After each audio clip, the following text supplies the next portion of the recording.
कुछ लोग ये कहते हैं कि इंसान के मरने के बाद सब कुछ खत्म हो जाता है, कुछ नहीं रहता है। वैसे हमारी आत्मा की भी एक उम्र होती है। आफ्टर लाइफ क्या होता है, इंसान के मरने के बाद क्या होता है? बोलते हैं कि अंगूठे की साइज की एक आत्मा आपके अंदर से, सोल जो है वो बाहर आती है। मरने के बाद सोल तो एक अपने आप में ही एक सोल है जिसे दर्द नहीं होता है।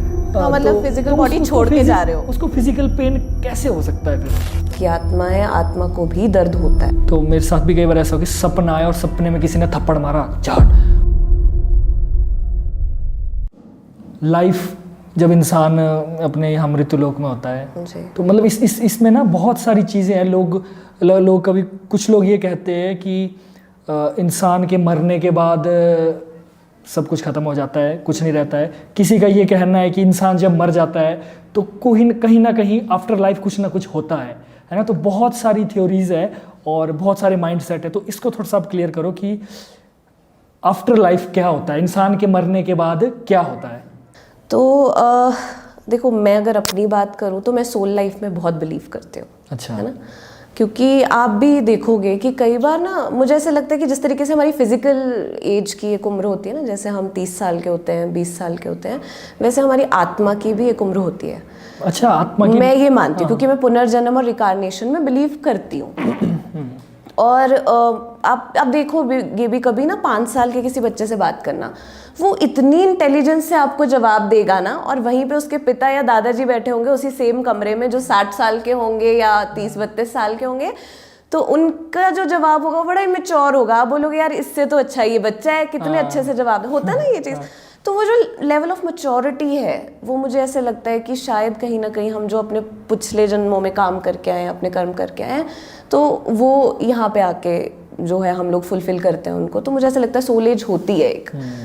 और रही बात रेकी की, तो वैसे जो रेकी है हम इसको, मैं थोड़ा सा और रेकी से पहले में मेरा ये भी था कि पुनर्जन्म, ये भी एक बहुत बड़ा टॉपिक है अगर इसमें डिटेलिंग में बात करें तो। बट खैर उतनी डिटेलिंग में नहीं करेंगे हम बात। तो ये भी एक, क्योंकि देखो ना जितने भी हमारे व्यूअर्स हैं उनमें से ना 50% के दिमाग में ये होगा कि यार पुनर्जन्म में ऐसा कुछ नहीं होता है।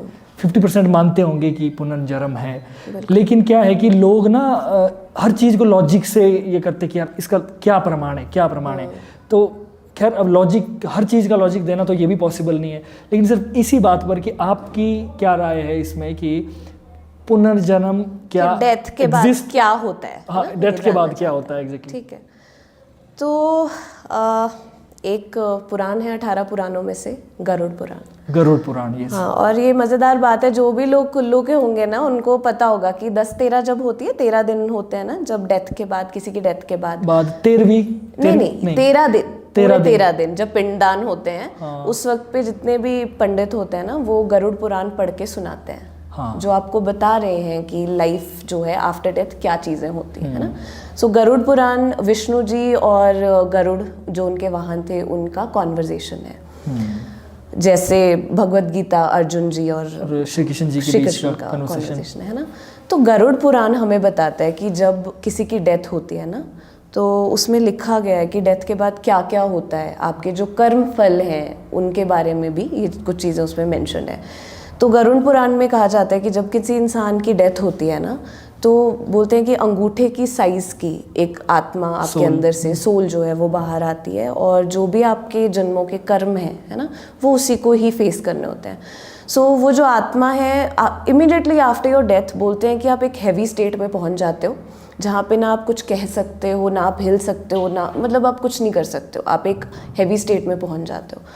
तो जो ये 10-13 दिन तक हम पिंडदान करते हैं, तो उसमें धीरे धीरे आपकी बॉडी जो है बनती है, सोल की एक बॉडी बनती है ना, जिसके हाथ है, नेक, इस तरीके से पूरी बॉडी 10 दिन तक आपकी बनती है। 12वें और 13वें दिन में वो भूखी प्यासी जो सोल होती है उसको जब आप पिंडदान करते हैं तो वो खाना पीना खाती है, और तब जो हमारे यमलोक से जो यमदूत होते हैं, जो हम बोलते हैं, और पद्म पुराण में मेंशन भी है कि वो किस तरीके के दिखते हैं, कि लंबे नाखून होते हैं, काले बाल होते हैं।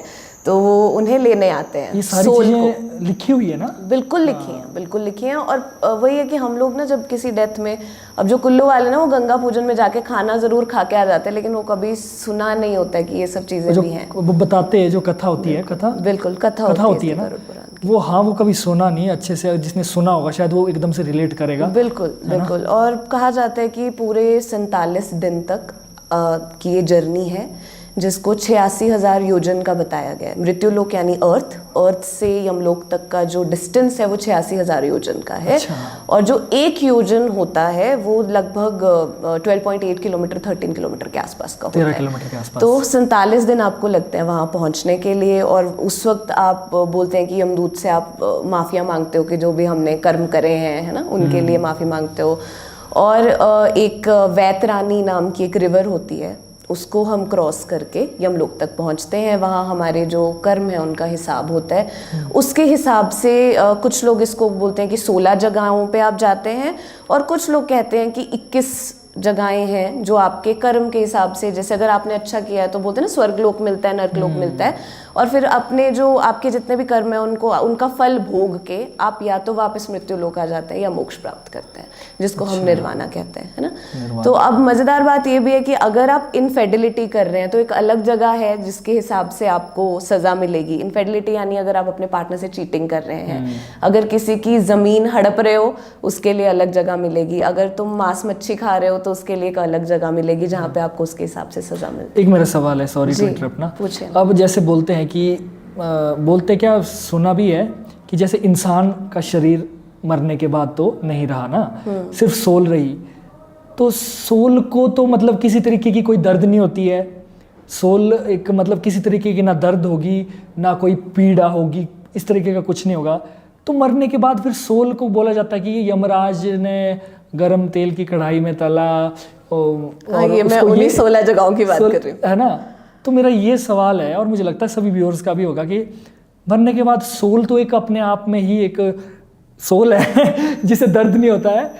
हाँ, मतलब फिजिकल बॉडी छोड़ के जा रहे हो, उसको फिजिकल पेन कैसे हो सकता है फिर?